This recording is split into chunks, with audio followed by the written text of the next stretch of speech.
주님 나를 긍휼히 여겨 주소서.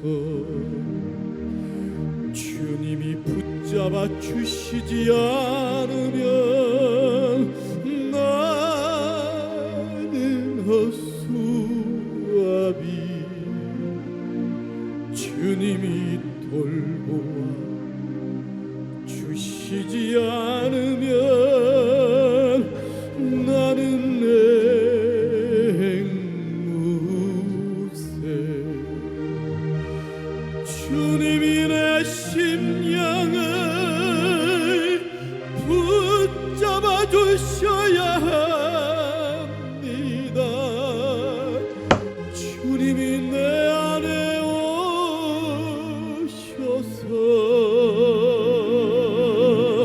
생명의 빛을 비춰주시고 소망의 등불이 되어 주소서. 주여 나를 불쌍히 여겨 주소서. 주님 나를 긍휼히 여겨 주소서.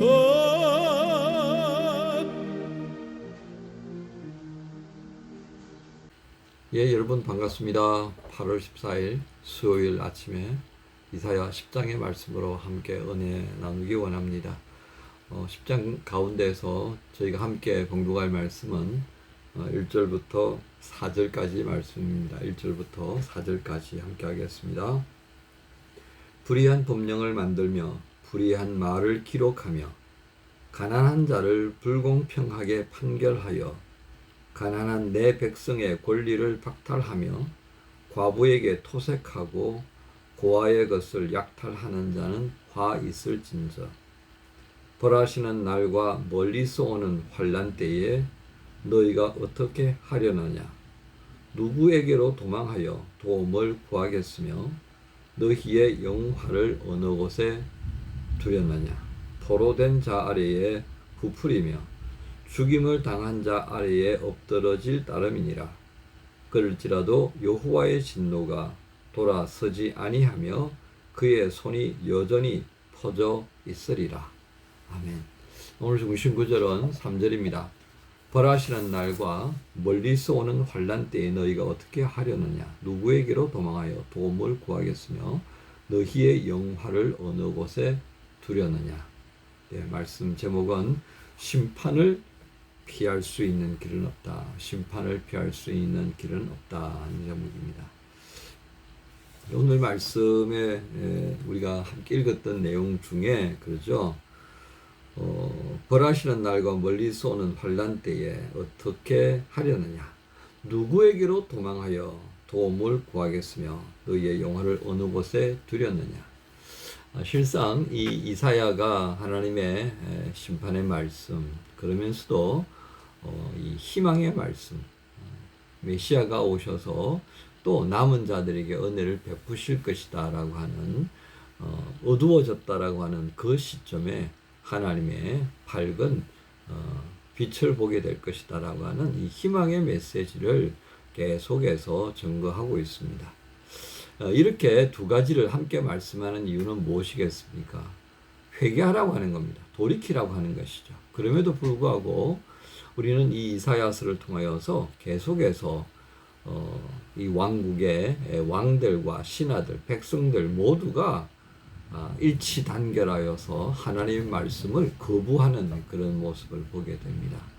자, 그러면서 그들은 또 눈을 어디로 돌렸다는 것입니까?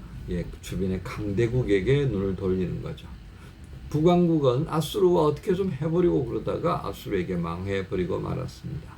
그 어떻게 좀 해보려고 했던 그것이 결국 우상 숭배로 이어지게 됐고요.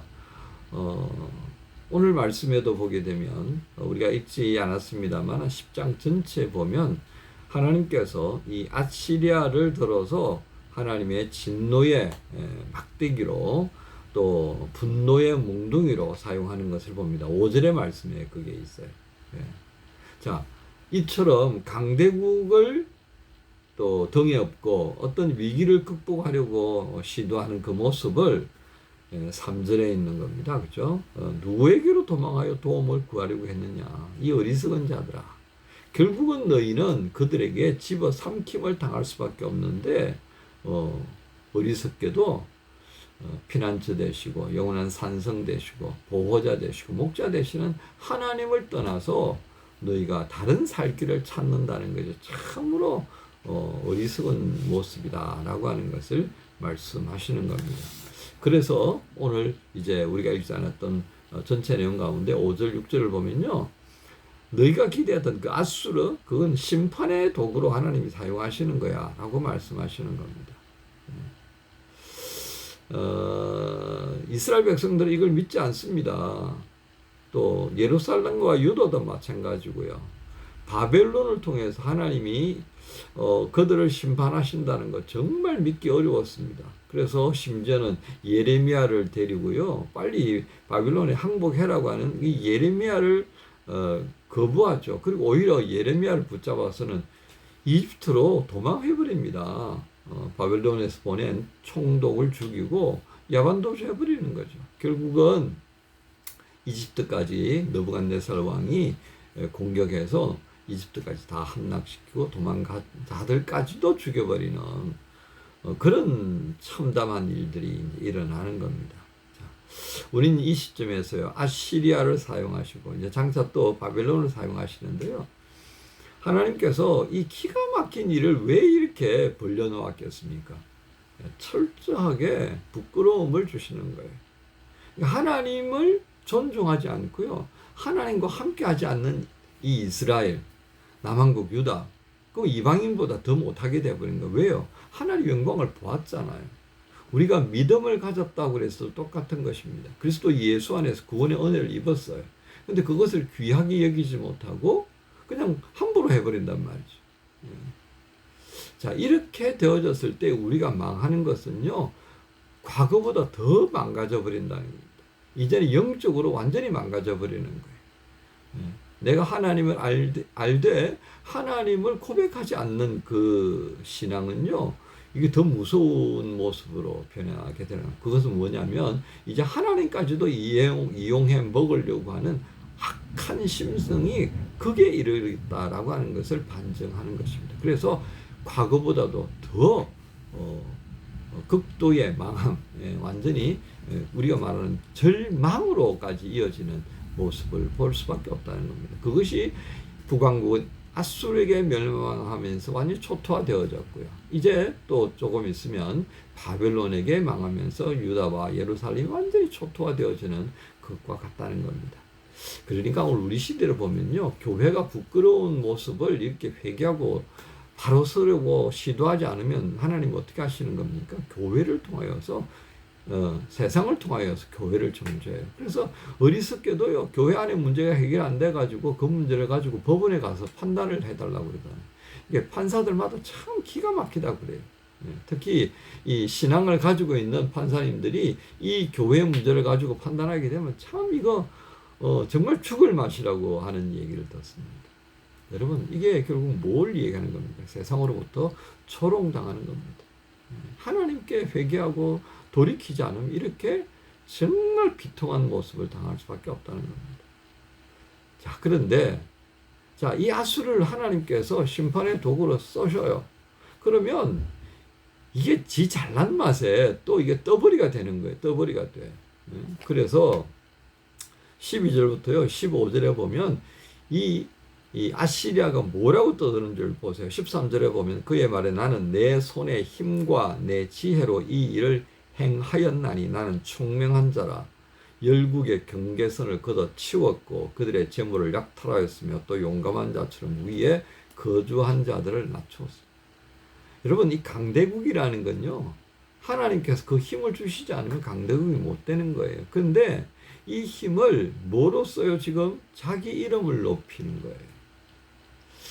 하나님께서 왜 이런 권력을 이 나라에 주셨는가를 헤아리면서 하나님 앞에 겸손하지 못하면요, 망하는 거예요. 영국이 지금 어떻게 되어 있습니까? 영국이요.